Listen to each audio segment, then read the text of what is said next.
Hello and welcome back to another episode of Pop Culture X, and we are in the 90s, but we're We seem not to playing in the be indie market. we seem to be stuck in the 90s these days, and not that that's necessarily a bad thing, but yeah, it's been very, very 90s centric over the. And depending on what order these release in, always a bit dubious on how I actually do that because we tend to slot them in around themes. But yeah, if this isn't in a row of 90s songs, we record them in a row of 90s songs. So Peek behind that curtain. yeah, But instead of indie, we are going over to America, to the rain of Seattle, to go and be in the world of grunge. So, were you a grunge kid in your youth? Yes, but I'm not sure. I'm trying to think of kind of times. I guess I would have counted as a kid still, but yeah, I was getting into my 15, 16s range, and uh, forget the music for a minute. We'll talk about the music after it. Um, I was the right age range for what these bands were doing, because at that stage, I wanted to feel a little bit rebellious. I wanted to feel a little bit different. I wanted to grow my hair out, although ineptly it didn't really work because it would go into what I could only refer to as a light bob or something from like Alas from a 60s TV show, no matter what I tried to do with it when it grew a certain length. But yeah, like it was that vibe and that culture was very much like something that me and all my mates were into. And I think it had a lot of appeal to it. And as we said on a previous video, fast forward a few years and the British indie scene kind of flies in and probably takes our attention because it's homegrown. But no, I was certainly in for this. See, I was a little bit too young at the time for it because when Kurt died and Nirvana ended and all that in '94, I was 10. So, I was not needing that level of angst yet. I got into it when I was a couple of years older Yeah. and, retrospectively found it and, it was the soundtrack of my teenage years. But yeah, I wasn't there at the time for this because I wasn't an angsty teenager at that point. I was 10 and still finding entertainment in terrible albums by An, wrestlers and Bart Simpson. an angsty 10-year-old. Although, having said that, I was also listening to that Simpsons album, Simpsons Sing the Blues, that came out around that time. Amazing album, really Yeah. massively underrated for the quality of it. So yeah, as much as I was a bit more angsty than you at this point, and trying to be cool, not everything I did was cool. Behind closed doors, it wasn't so cool, but for the outside facade, yeah, with my beautiful I Dream of Jeannie, Bewitched Bob going on. I was, an indie grunge kid, whilst so wearing my we jeans backwards like a crisscross. I was trying to cover every genre in one outfit, in one look. nice. So we are going in to grunge with Alice in Chains and Man in a Box. Yeah, 1990, so it's kind of, I was gonna say early, but this is in that early boom, isn't it? I Yeah. guess, and probably songs like this really push that early boom, I imagine. Yeah, so like you got at this point you've got this Soundgarden's first sort of couple of albums, Yeah, sort of being that sort of base that because obviously Nirvana didn't break until '91. Bleach is amazing, but they weren't the in band until Nevermind. yeah, yeah. Whereas I mean that start point, Alice in Chains and Soundgarden were the bigger bands of the Forerunners, yeah, scene, yeah. yeah, And uh, who's the one that does a live Pearl Jam? That's the one.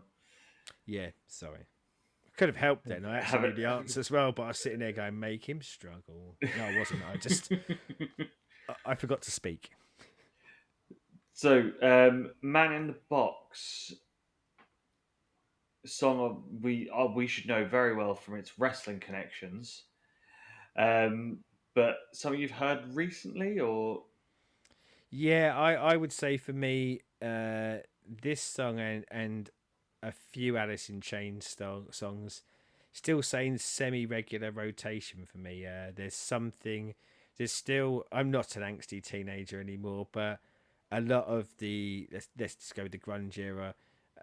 I can quite happily listen to a number of the bands, a number of songs, and I think they hold up really well now. Spoilers for what we're about to listen to, but yeah, I wouldn't say it's a regular listen, but it's on a lot of my playlists. so shall we get in the box? Let's do this.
I was I was so into that then I almost forgot to stop the song, like it's to stop the video. And I'm going to be honest, this happens every now and again. But I kind of forgot we were even recording at that point. I had got into my Alice in the Chains mindset. Yeah, who knows? If I hadn't have looked at this screen, you might something really embarrassing might have happened as I went on about my life, thinking that I was just doing normal day stuff. I said beforehand, I really love this song. I listen to it still now, and part of the reason why I think I get so lost in it is because it is. But how about you? Like, you're probably more important than I am. What did you think of the song then? And when I say then, I know you said earlier you come to grunge like a little bit later, but what did you Yeah. think of it then, and what do you think of it now? I guess. See, of the grunge bands, a lot of them I will have one or two albums that I go to with. It's like Pearl Jam is 10, and the rest of it can do one. I'm not that fussed about it. Soundgarden, Bad Mother, and the one that's got Black Hole Sun on are the two that I go with. Super Unknown, I think, isn't Yeah, it? Yeah, yes. Nirvana, because it's very limited to play with, I stick with with all of it. But yeah, Alice in Chains are one of those bands that I will listen to all of it, and even go into like the newer stuff when they came back in like the yeah, late 2000s with the other singer, because they are they've got that sort of slight heaviness that they sit well with the metal side, which yeah. sort of carries me in on it, and I fucking love this. This is one of those of this is a slam dunk for me every time. Um, I did get to see Alice in Chains, obviously not with Lane. This was like in the late 2010s or Okay. 2010s time with they were a download, and hearing these songs live. Yes, it was with a different singer, but there's Still cool, yeah, yeah. just so fucking good live as well, and it's just like yeah, I. It's when I hear things like this, I just wish I was that little bit older and had been around like 15, 16 at the time when this came But then, out to go to see them live and be in the pit for OG Alice in Chains. yeah, I'm trying to kind of remember what, and again, my memory's not that great. What gigging was like in the UK around this, like how. Because I mean, it's worth mentioning for this song, like a couple of historical reference points for those that weren't around when it came out, and stuff that. So let's say you're sub 25 and watching this. This song wasn't initially successful, and I think kind of we live in a world now where um, things live in streaming, so it doesn't actually necessarily have to be initially successful. Though I guess there's like the police trying to find a murderer. There's that opening salvo where you got your best Yeah, chance to find them. Probably the same thing with music, but it was really unusual for a song to come back. So if it doesn't hit early, it's gone. It's not yeah. on shelves anymore because you'd be buying it in the shops and things like that. And this is probably the even weirder thing for anyone who's sub 25. A big part of the success of this song was MTV.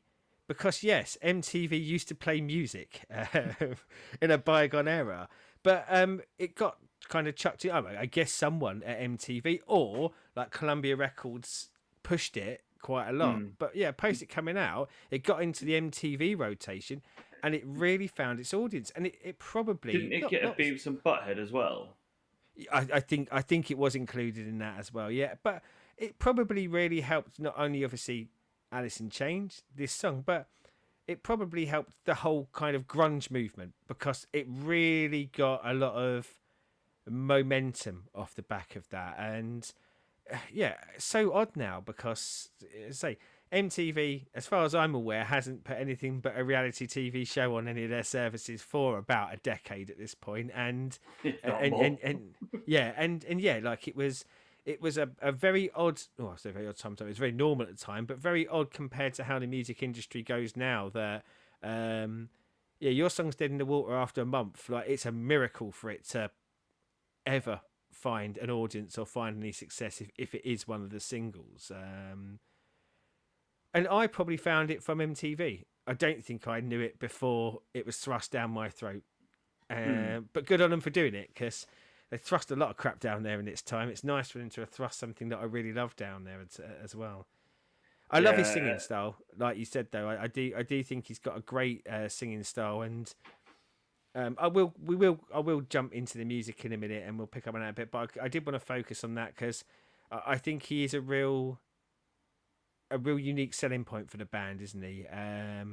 yeah. Lane with he has that proper troubled soul that Yeah. comes out in his vocals and obviously his lyrics as well, but very much in the vocals of how he sings, you feel his pain.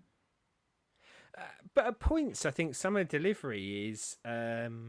I didn't even equate it to some of kind of like 80s UK bands, and then it flips very very quickly into, as you say, that more like kind of pain driven, very kind of iconic, very fluctuating how he's delivering stuff. And yeah, I just Mm. think it's a great piece of vocal performance Yeah, before you even get into the lyrics.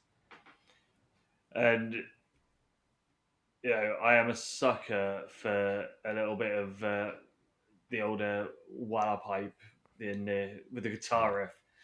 yeah, Damn and you, and Bon Jovi and Van Halen for you know bringing it to the forefront.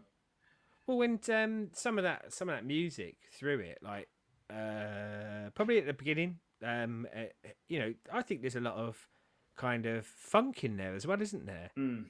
Like, and I think that's what possibly, or say that's what things like that is probably what made grunge interesting, because I think it did integrate lots of bits from different genres and different styles of music, but not in a forced mashup kind of way. It's not like, oh, and here comes our funky bit. They just naturally pulled stuff in from you could tell that these guys loved music. And not Yeah, just these, but a lot of the bands from this era loved music, and they were taking their inspirations from lots of different arenas and styles, uh, but framing it in this uber cool, uber life's hard in it kind of framework. And yeah, who as a teenager doesn't feel misunderstood and doesn't want to go, look at me, I'm special, and I'm special because I'm listening to the same song that everyone else is right now. with my pl- uh, jean shorts and flannel jumper hanging off them Yeah, because I'm an individual. or jumper with long sleeve jumper with t-shirt over top, probably stripes on one of those things, that sort of thing. Yeah. Yeah, but yeah, no, I'm special because I haven't washed my hair for a few days, that sort of thing. And I can mock it because I did it, like yes, it was a look that even did get to my era. Yeah, yeah. the grunge kid look. But they Um, were cool though. I will say that, as much as I mock it and as much as like it's very, that side of it ultimately does feel manufactured. I think the music of this era is fantastic, but you look at some of the stylings and yeah, it did that side of it did feel manufactured, but it did look cool and it did feel cool. And I think to a large degree it still feels cool to this day. I don't think it's lost that, styles change, eras change, but yeah, that tapping into a disaffected youth will never go out of fashion, will it? no. Um, so down there, let us know what you think of Man in the Box. And Other I was going to say, there is an amazing cover of this by Richard Cheese that I think we should add to our covers list. It's one, and he does a lot of amazing covers, but it's one of my favourite covers of his. I do enjoy some Richard Cheese, so yes, Yeah. I'll definitely do that. Yeah, other grunge stuff, fill your boots, get it down there. As always, as you're here, like, subscribe, ring bells, YouTube things. Bonus points for anyone who puts Black Hole Sun down there, because I could listen to that all day and twice on Sundays. So yeah, get it in the comments, people. And until next time, goodbye.